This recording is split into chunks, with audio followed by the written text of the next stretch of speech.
पावसाच्या टॉप 9 बातम्या।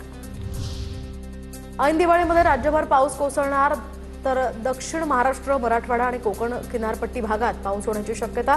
पुढील 3 दिवस हवामान बदलणार असल्याचाही अंदाज। मुंबई, ठाणे, पालघरमध्ये रविवारपर्यंत मेघगर्जनेसह पावसाचा अंदाज। मुंबईत गेल्या काही दिवसांपासून तापमानातही वाढ, उकाडा आणि उन्हामुळे नागरिक हैराण।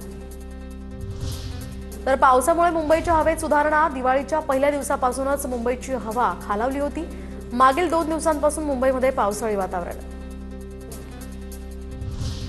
पुणे शहर आणि परिसरामध्ये काही ठिकाणी पावसाच्या सरी। 26 ऑक्टोबरपर्यंत पावसाची शक्यता, हवामान खात्याचा अंदाज।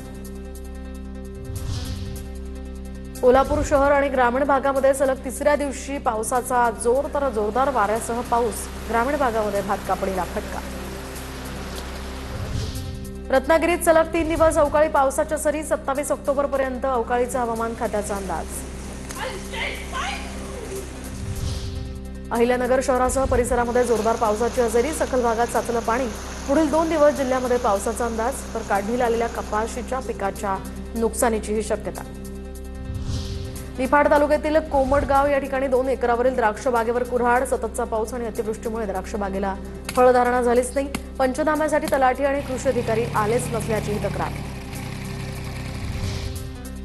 बीड जिल्ह्यातनं ऐन दिवाळीच्या सणात हजारो कुटुंब ऊसतोडीसाठी इतर जिल्ह्यांमध्ये रवाना। अतिवृष्टीनं फटका बसल्यामुळे यावर्षी ऊसतोडीसाठी जाणाऱ्यांची संख्या वाढली। कित्येक घरांमध्ये यंदा दिवाळी साजरी न झाल्याचं चित्र।